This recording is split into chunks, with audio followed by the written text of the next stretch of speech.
ஓம் சக்தி. சக்திகள் அனைவருக்கும் என்னுடைய அன்பான வணக்கம். சக்திகளே, நம்ம ஆரை மோகனுடைய ஒரு அம்மா இருக்கிறாங்க. அந்த அம்மா இப்போ வயசு இப்போ 95ங்க. 85வது வயசில் அந்த அம்மாவுக்கு கண்டம்.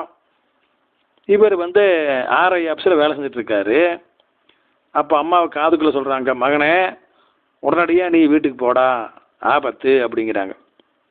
ஓ, அம்மா சொல்கிறாங்கன்னா இவரை டூ வீலரில் ஒன்றும் கிடையாது, சைக்கிள் தான் வச்சுருக்கார். நேர்மையான அதிகாரி.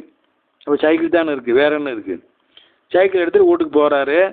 இவர் வீட்டில் போய் சைக்கிள் நிறுத்தின உடனேயுமே வாசலில் அவங்க அம்மா வாசப்படையில் வெளி வாசப்படையில் மயங்கி கீழே விழுகுறாங்க. இவர் ஓடி போய் எடுத்து, என்னம்மா ஆச்சு என்ன அப்படிங்கப்போ, தொண்டை கட்டுதப்பா, இன்னும் 5 நிமிஷம் தான் உயிரோடு இருப்ப, நீயே உன் தம்பியை வர சொல்லு, அவனையும் பார்த்து நான் உயிர் விட்டுறேன் அப்படிங்குது.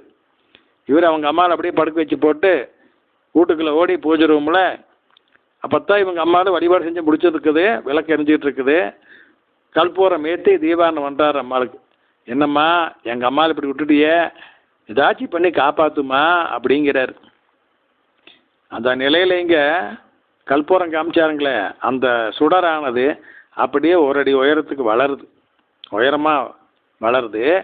அந்த சுடர்லேருந்து அம்மா அவர்கள் வெளியே வர்றாங்க. எப்படி வர்றாங்க? ஒரு குழந்தை ரூபமான சிறுமி அந்த ரூபத்தில் வர்றாங்க.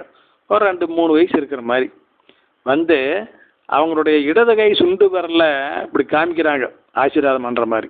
அந்த இடது கை சுண்டு விரல்ல ஒரு சக்கரம் சுற்றிக்கிட்டு இருக்குது. அது ஸ்ரீ சக்கரமா சுதர்சன சக்கரமானு தெரியாது, ஒரு சக்கரம் சுற்றிக்கிட்டு இருக்குது.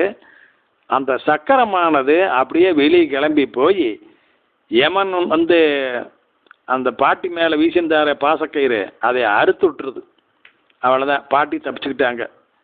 இதுக்கு முன்னாலேயே பாட்டி பூஜை பண்ணிகிட்டு இருக்கும் பொழுது யமன் பாசக்கயிறு வீசுறாரு. அது பாட்டி கழுத்தில் விழுந்துருச்சு. அவர் வெளியே இருந்துக்கிட்டே வீசி விட்டார், உள்ளே போக முடியாதுன்னு சொல்லி. இப்போ வெளியே கொண்டுட்டு வந்துட்டார். அந்த கைத்தை இந்த அம்மா அனுப்பிச்ச சக்கரமானது அறுத்து விட்டுருச்சு. இப்போ பாட்டி பொழைச்சிக்கிட்டாங்க, நல்ல முறையில் இப்போ இருந்துகிட்டு இருக்கிறாங்க. ஓம் சக்தி.